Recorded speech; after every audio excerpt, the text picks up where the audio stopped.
Los soldados patriotas estamos dispuestos a ofrendar la vida por nuestro Ecuador. Sargento, bienvenido. Gracias por acompañarnos. Gracias. Para empezar, lo veo usted en forma. Por supuesto. Ya lo veo en forma, fuerte, ¿cómo se le llaman? Formado, musculoso, joven. ¿Qué edad tiene usted? Bueno, acabé de cumplir 50 años, estimado Andrés. Qué bien. Andrés, su abuela. Carlos. Ok, Carlos. Bienvenido. No hay problema, yo también me equivoqué con nombres que deben ser familiares hoy día. Okay. ¿Ustedes quieren unirse como reservistas a la batalla que está dando el Ecuador y las Fuerzas Armadas? Es nuestra obligación moral, ética y de amor a la patria, Carlos, unirnos a esta guerra contra el crimen organizado. El artículo 158 de la Constitución nos ampara porque establece que las Fuerzas Armadas serán las garantes de la soberanía, la paz y la integridad territorial.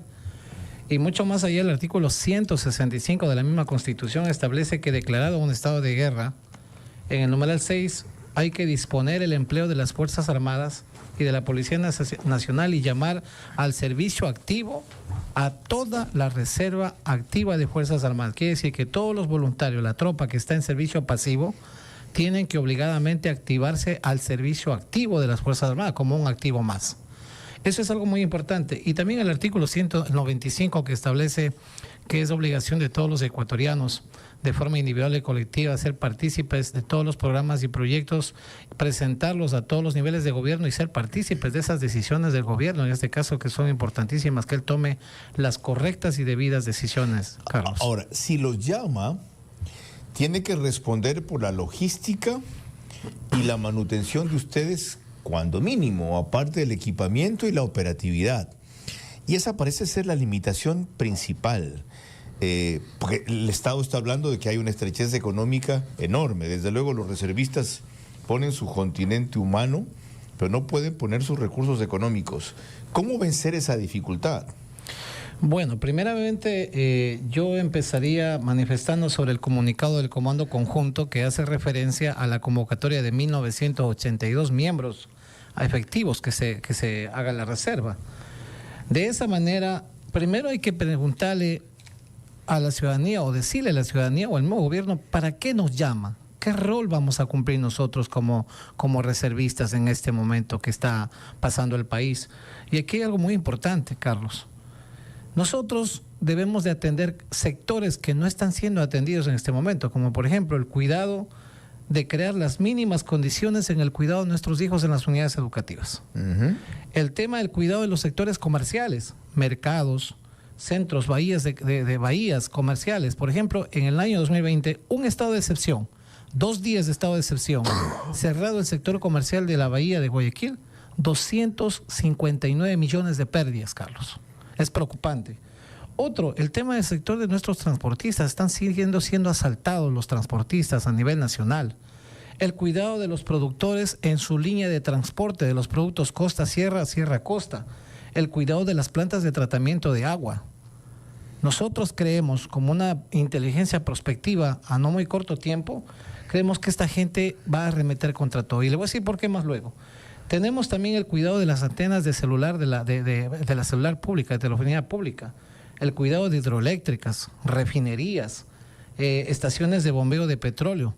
Pero hay algo muy importante, principalmente en estos momentos tenemos que cortar las fuentes de financiamiento del crimen organizado. ¿Y cuáles son las fuentes de financiamiento de ese crimen organizado? Es del sector minero del Ecuador, principalmente la Ponce Enríquez, provincia de La Suay. Están ahí operando los lobos. En el sector de Bolívar, en Chillanes, está el sector de los lobos metidos en la minería en Chillanes. En el sector de la provincia del Oro, en Sarumo y Portobelo, están metidos los lobos.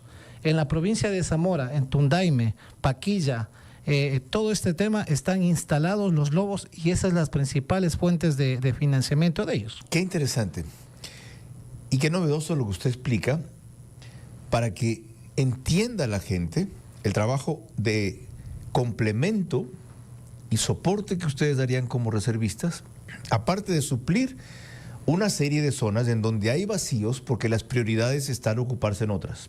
Primer asunto resuelto. ¿A dónde y a qué se dedicarían? Segundo, ¿con qué equipamiento? Ok.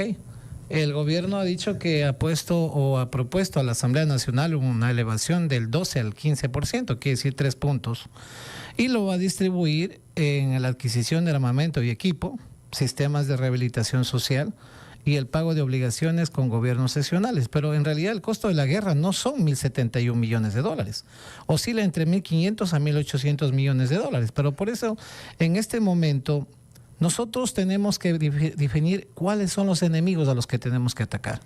Principalmente el primer frente a los que tenemos que atacar es a la corrupción y la delincuencia de cuello blanco y el crimen común en el Ecuador.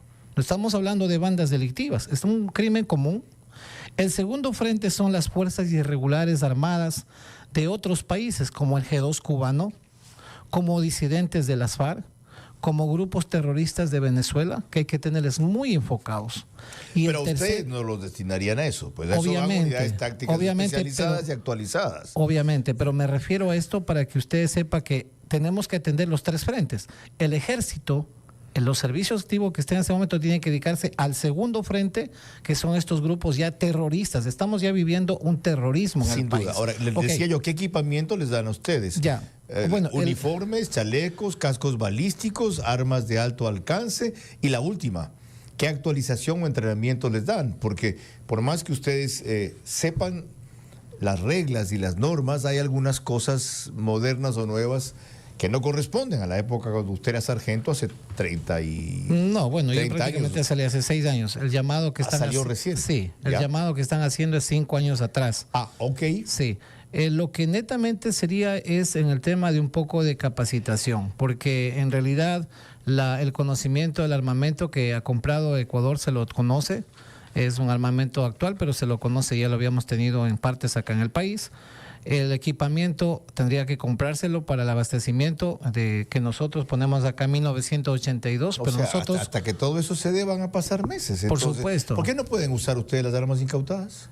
Podríamos, eso es una alternativa. Eso es una alternativa. No los pueden y la otra, en grupos, es decir, por ejemplo, si ustedes los desplazan a cuidar una instalación de una hidroeléctrica, que me parece fundamental, fuentes de agua, plantas de tratamiento de agua, no van a ir 4. No. Van a ir seguramente una unidad de 10, 15 personas. Exactamente. Yo había hecho más o menos una demostración cómo sería la activación en realidad de todo la reserva. Mire, por poner un ejemplo, solamente en la provincia de La Suay, para combatir y limpiar, sacar a la delincuencia de la Ponce Enríquez, nosotros la propuesta nuestra estamos planteando que simplemente se rehabilite un cuartel que se llama una compañía Puentes en la parroquia Tenguel, 4.000 efectivos, Carlos. Se necesita 4.000 efectivos para limpiar y cuidar la carretera Machala-Guayaquil, Guayaquil-Machala. Lo cual no se podrá hacer ahora. No se lo puede. Porque esos 4.000 efectivos son por ahora más importantes en otras plazas. ¿Se acuerda cuánto se usó para tomarse Buenos Aires de la Imbabura? Por supuesto, se utilizó más de 2.000 hombres. Ok, sí.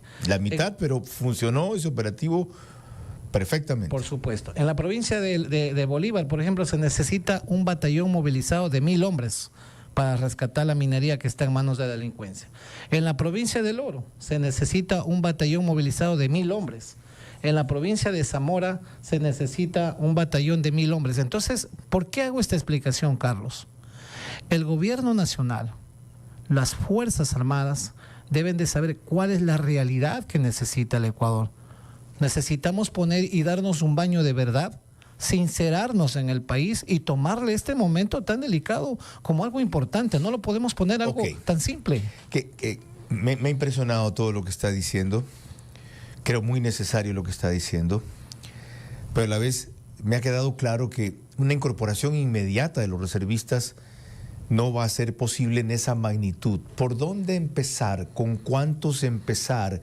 ¿En qué lapso empezar? Esto es lo urgente. Y luego ir progresivamente ampliando esta fuerza y organizándola. Perfecto. Yo tengo una propuesta, hemos creado un proyecto que se llama Fin a la Guerra Interna y Paz Social con Reactivación Económica. ¿Cómo atendemos y obtenemos recursos económicos líquidos mucho más que inclusive el aumento del 3% al IVA? Primero, valgámonos de 4 ejes importantes que nutren la economía del país. Primero es la inversión extranjera. Tenemos... ¿Qué inversión extranjera viene en este estado? Ya. A ver, me refiero a la que están aquí en el país. Existen empresas mineras chinas que están en el Ecuador, en todos estos sectores mineros que no han pagado impuestos, que hemos sacado datos reales del Servicio de Rentas Internas. Y por decirle un ejemplo, la empresa Ecuacorriente, EXA, le debe al Estado en este momento 274 millones de dólares. ¿Y sabe cuánto le paga el Estado, cuánto le da o le regala el Estado en subsidio por electricidad al año a Ecuacorriente? Obviamente. ¿Sabe cuánto? Obviamente no. Le cuento, 10 millones de dólares. Imagínese. Ok, pero ese no es el trabajo de ustedes. Ahora ustedes quieren cambiar la economía, el Cerrito, no quieren ser reservistas y entrar a reforzar esto, y ahora resulta que van a pedir que les cobren impuestos. ¿En qué quedamos? ¿Qué son ustedes? Es una fuente... ¿Activistas políticos o reservistas? Reservistas. Entonces, pero planteamos desde un eje económico la solución del país. Híjole, no.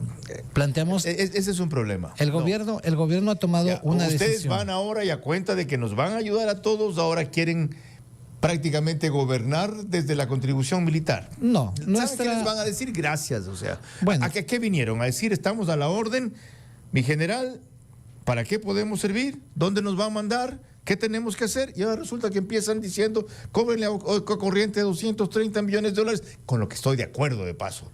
Pero no es su tarea, pues. Hay un hecho fundamental, estimado Carlos. Justamente hace un rato me decía mi amiga, ¿por qué se llama Junta Civil Militar? La Junta Civil Militar es un grupo de patriotas que hemos hecho historia en este país. Hace un rato usted dijo la Junta de 1964 sí. Y la 1972. Ahora estamos haciendo un planteamiento desde la lucha contra la corrupción y el crimen organizado. ¿Y por qué estamos haciendo esta propuesta, Carlos? Porque no vemos un objetivo claro o una propuesta clara del gobierno para obtener los recursos. Simplemente le estamos dando una propuesta que no nace de nosotros, que no es nuestra competencia, pero lo hacemos amparados en la Constitución, que nos obliga o nos permite ampliar y actuar, obviamente, en manera democrática. ¿Sabe ¿no qué? Dejemos esto como capítulo 1. Yo quiero seguir con esto. Por supuesto. ¿Hacemos capítulo 2 la próxima semana? Por supuesto, si nos gusta, me gustaría dar un planteamiento económico como profesional. Quedemos citados de una vez. Lunes, segunda parte. Sí, está bien. ¿Y sabe qué? Vamos a hacer un ver a su manera de noche. Perfecto. ¿Ya? Hay alguien que ha insistido mucho en este tema y lo ha impulsado enormemente, que es el capitán Edwin Ortega. Desde el principio, él ha hablado, llámenos a los reservistas, por favor. Junta Patriótica Civil Militar.